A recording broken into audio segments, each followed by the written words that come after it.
you took the lives of the people that you gave life to.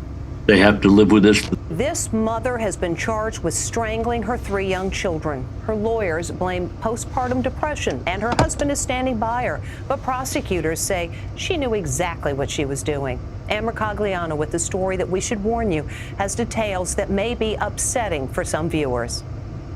How could this happen? A mom accused of strangling her 3 kids. Can you hear me? Yes, Your Honor. 32-year-old Lindsay Clancy spoke from her hospital bed at her bail hearing. Police say she tried to jump out a second-floor window after strangling her children in the basement of her home.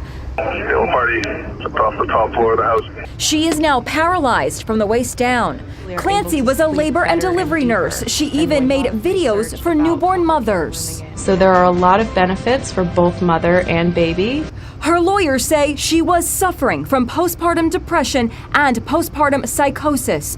But prosecutors say she was clear thinking and planned the murders. She used Apple Maps to make sure she would have enough time to strangle each child before her husband returned from where she had sent him. The defendant did not take advantage of the situation when her husband left the home that night. She created the situation. The prosecutor said Clancy used an exercise band to strangle 5-year-old Cora, 3-year-old Dawson, and 8-month-old Callan. She had to strangle each of them to unconsciousness and then make sure the bands were squeezing their little necks for several minutes. Clancy's defense attorney says she was seeking help that did not come in time. She was having bad thoughts. She was having worsening depression.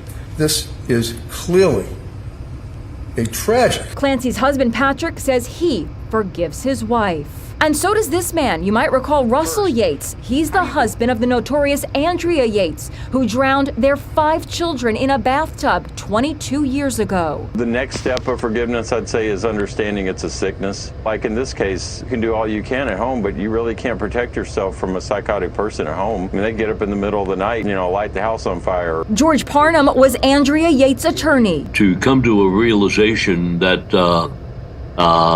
you took the lives of the people that you gave life to, they have to live with this for the rest of their lives. Dr. Catherine Berndorf treats women with postpartum depression. She was not in her, quote, right mind when she made those decisions. She believed that by killing her kids, by killing herself, that she was probably helping them. She was not in a sane state of mind. Dr. Berndorf says some patients will need to be medicated.